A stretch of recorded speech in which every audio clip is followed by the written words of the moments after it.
juga kita dengar dari para mahasiswa di Indonesia, termasuk akademisinya dan juga para guru besarnya yang kemarin sudah turun ke jalan meneriakkan hal yang menurut mereka bertentangan dengan rasa keadilan dan kemanusiaan mereka. Saya kira Gaza tidak lebih rendah, bahkan lebih tinggi apa yang mereka rasakan, dan untuk kita memberikan perhatian kepada mereka, begitu juga isu yang sudah dilakukan. Dan sekarang sudah mungkin mendekati 40.000 orang yang dibantai, 70% adalah perempuan dan anak-anak, orang-orang yang lemah. Mahasiswa Amerika yang notabene-nya mungkin tidak dimayoritasi oleh kaum muslimin, itu mereka benar-benar berani untuk camping di kampus demi menyuarakan Free Palestine dan kemerdekaan Palestina. Bahkan ada beberapa mahasiswa di Amerika yang sudah dijanjikan beberapa hari lagi akan diwisuda, namun jeripayah mereka-mereka yang sudah berkuliah di sana diambil karena mereka menyuarakan tentang kemerdekaan Palestina gitu.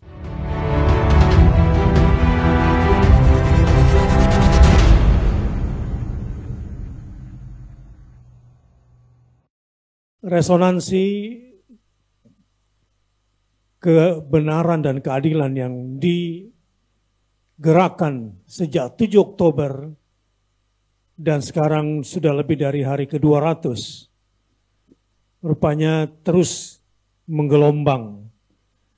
Dan jika di Indonesia kemarin banyak para akademisi, termasuk guru-guru besar yang turun untuk menyuarakan nurani mereka, kali ini untuk Gaza, di mana genosida yang masih terus berlangsung, standar ganda oleh Amerika dan sekutu-sekutunya, rupanya sudah tidak bisa terbendung lagi. Kekecewaan, kemarahan, bahkan sudah merangsak sampai ke kampus. Kampus-kampus di Amerika Serikat, di Kanada, di Perancis, di Australia, dan di beberapa belahan dunia, dan insya Allah juga akan menggelombang sampai ke Indonesia. Mahasiswa dari MIT, dari Harvard, dari New York, dari California, Yale, Pennsylvania, George Washington, Texas, Columbia, dan lain-lain, semuanya bergerak. Mereka bukan cuma berontak terhadap kemanusiaan yang sedang dinistakan, dan penggawanya tentu adalah Amerika dan Israel. Saat ini mereka terus mengambil resiko, bahkan di antara mereka ketika mereka camp atau membuat kemah, camping di dalam kampus mereka, mereka pun menghadapi tantangan yang tidak mudah.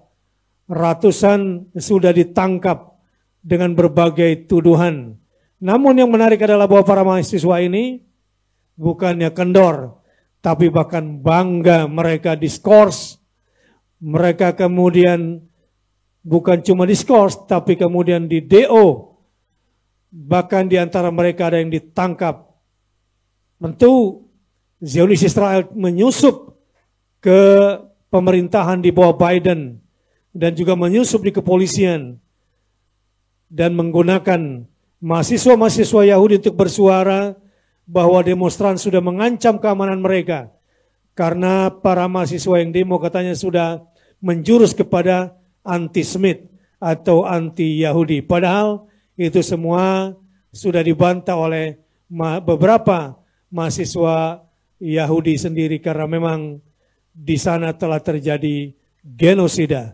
Nah, pada hari ini alhamdulillah kita ingin agar gelombang itu juga kita dengar dari para mahasiswa di Indonesia, termasuk akademisinya dan juga para guru besarnya yang kemarin sudah turun ke jalan meneriakkan hal yang menurut mereka bertentangan dengan rasa keadilan dan kemanusiaan mereka. Saya kira Gaza tidak lebih rendah, bahkan lebih tinggi apa yang mereka rasakan, dan untuk kita untuk memberikan perhatian kepada mereka, begitu juga isu yang sudah dilakukan. Dan sekarang sudah mungkin mendekati 40.000 orang yang dibantai, 70% adalah perempuan dan anak-anak, orang-orang yang lemah. Baik, bersama kami alhamdulillah sudah hadir Presiden BEM ya, dari UIN Syarif Hidayatullah Jakarta, adik kita, Saudara Abid Al-Akbar yang saat ini memimpin di BEM UIN. Assalamualaikum Abid. Waalaikumsalam Ustaz. Terima kasih atas undangannya. Alhamdulillah. Sekarang sudah semester berapa nih? Semester 9 alhamdulillah. Udah selesai, tinggal wisuda Ustaz. Tinggal wisuda. Ya, mudah-mudahan menjadi momentum bagus ya. Amin, amin. Di penghujung kepemimpinannya melakukan gerakan yang bukan cuma di tingkat lokal, bahkan nasional, tetapi ke tingkat internasional. Amin, amin. Syukran Ustaz. Menurut Abid nih, kira-kira ada apa sih yang menggerakkan mahasiswa di Amerika sekarang dan di beberapa belahan dunia? Kok tiba-tiba nggak pernah terjadi seperti ini dan menyeruak seperti ini? Sebelumnya terima kasih Ustadz atas kesempatannya dan terima kasih kepada Bapak Ibu, teman-teman yang sudah hadir dan untuk berdiskusi perihal Palestina.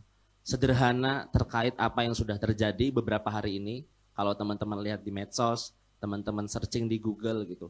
Mahasiswa-mahasiswa Amerika yang notabene-nya mungkin tidak dimayoritasi oleh kaum muslimin, itu mereka benar-benar berani untuk camping di kampus demi menyuarakan Free Palestine dan kemerdekaan Palestina. Pertanyaan sederhana, kenapa mereka bisa ingin seperti itu? Bahkan ada beberapa mahasiswa di Amerika yang sudah dijanjikan beberapa hari lagi akan diwisuda, namun jeripayah mereka-mereka yang sudah berkuliah di sana diambil karena mereka menyuarakan tentang kemerdekaan Palestina gitu.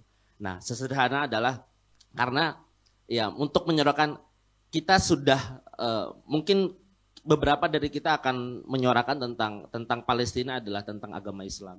Tapi di sisi lain, teman-teman yang mahasiswa di Amerika sudah tidak berbicara sekat-sekat agama, sudah berbicara tentang sekat kemanusiaan, dan bahkan mereka berani untuk menggadaikan gelarnya agar bisa menyuarakan tentang kemerdekaan Palestina. Nah, ini yang saya kira penting dan bisa menjadi refleksi bersama. Apakah misalkan teman-teman di sini mau nggak kita nanti camping di kampus gitu untuk menyuarakan tentang kemerdekaan Palestina? Udah diem semua, Ustaz. Ya, pastinya mau lah ya. Mau ya. Ya. Nah, jadi itu berawal dari kita dulu. Berawal dari kita, kemudian kita sebarkan kepada teman-teman kita. Dari hal-hal sederhana, apakah teman-teman hari ini masih menerus boikot atau tidak? Memang boikot itu seakan-akan tidak terasa. Tapi kalau misalnya kita pakai filosofi nasi ya, teman-teman di sini siapa yang pernah menyisakan di sepanjang umur hidupnya ya, seumur hidupnya, siapa yang pernah meninggalkan satu butir nasi ketika makan? Angkat tangan. Saya pernah. Jujur saya pernah gitu kan. Meninggalkan satu butir nasi.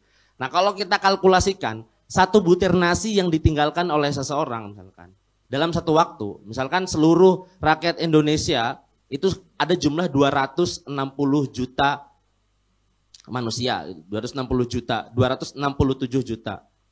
Sekali makan siang aja, 267-nya itu meninggalkan satu butir nasi, itu mampu memberikan makan kepada jutaan orang. Karena satu butir nasi, gitu kan, satu kilo aja hanya butuh sekitar 50.000, 70.000 butir nasi. Dan kalkulasi, intinya saya kira kita harus tetap meneruskan pemboikotan gitu. Jangan anggap bahwa ini kan misalkan teman-teman tahanlah sedikit untuk tidak memakan perusahaan-perusahaan yang ada hubungannya dengan kaum Israel gitu. Bahkan ada meme, Ustaz, ada lelucon gitu ya. Ya gimana kita mau lolos dari fitnah Dajjal gitu kan. Untuk, mohon maaf saya harus sebut merek. Gimana kita mau lolos dari fitnah Dajjal gitu. Untuk menahan makan McDonald kita masih susah gitu. Nah, itu meme sederhana yang wah iya juga ya. Nah, saya kira itu perlu kita refleksikan bersama sehingga untuk membuat gerakan yang lebih besar lagi kita sudah memiliki standing point yang sama yaitu kemerdekaan Palestina. Seperti itu, Ustaz. Iya, padahal yang bergabung nih Abid ya. Itu kan mahasiswa tuh bisa jadi non-muslim mayoritas. Ya, mayoritas non-muslim. Ya, bahkan ateis. Bahkan ada juga sebagian kecil orang Yahudi kan di sana. Yahudi, betul. Nah, menarik ini. Jadi bukan lagi bicara agama ya. Bukan lagi bicara agama, Ustaz. Kira-kira apa pandangan Abi dalam hari ini sampai kemudian mereka udah keluar dari isu agama? Satu hal saya kira Ustadz yang menjadi perhatian penting, siapa yang mau membenarkan pembunuhan satu orang aja deh? Ya. Siapa? Adakah di sini yang mau membenarkan gitu? Entah agamanya apa, sukunya apa, negaranya mana gitu. Kalau dia mengafirmasi bahwa membunuh satu orang adalah hal yang benar, maka dia dipertanyakan, perlu dipertanyakan, jangankan dipertanyakan agamanya, dipertanyakan kemanusiaannya. Ibarat kata kasarnya, lu bener-bener manusia atau bukan? Kalau mengiyakan gitu, teman-teman kita bisa melihat di medsos gitu, banyak anak kecil yang berlumuran darah, rumah sakit dihancurin, masjid dihancurin. Itu menurut saya sudah tidak lagi membahas keagamaan, kesukuan, kebangsaan, tapi perihal apakah kita sadar bahwa yang dibunuh itu adalah manusia gitu. Jadi kita sudah tidak berbicara tentang etnis lagi.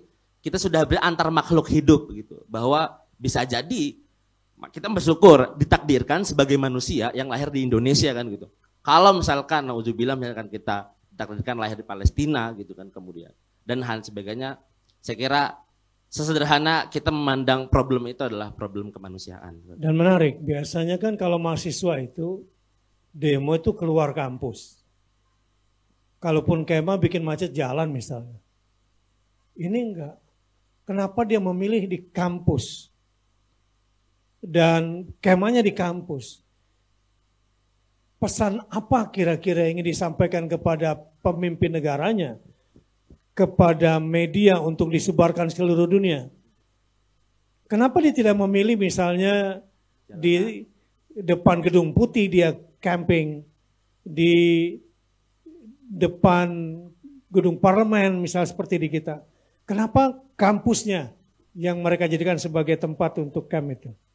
Satu hal Ustaz yang saya lihat bahwasanya identitas insan akademik di Amerika itu ingin ditunjukkan bahwa mereka pro kemanusiaan.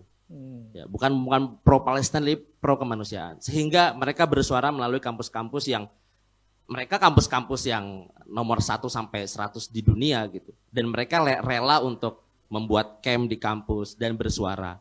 Bahkan kalau teman-teman lihat, Jill Clinton salah satu bakal calon presiden di Amerika yang menyuarakan tentang kemerdekaan Palestina itu ditangkap gitu. Bakal calon presiden gitu. Syukur-syukur bakal calon presiden kita tidak ditangkap gitu untuk menyuarakan Palestina, ya kan. Tapi di Amerika perihal menyuarakan Palestina itu sampai ditangkap oleh polisi. Yeah. Dalihnya apa? Dalihnya wah Anda antisemit gitu kan. Anda anti Yahudi dan lain sebagainya. Padahal ya kalau kita mau membalas terhadap argumen-argumen para pemerintah di Amerika Serikat, ya mereka berarti juga membenarkan terhadap pembunuhan yang terjadi. Jadi saya kira gerakan-gerakan yang ada di kampus menunjukkan bahwa masalah ini bukan lagi menjadi masalah keagamaan, bukan masalah kesukuan atau kebangsaan, tapi masalah kemanusiaan yang mereka berani memulainya di ruang-ruang akademik.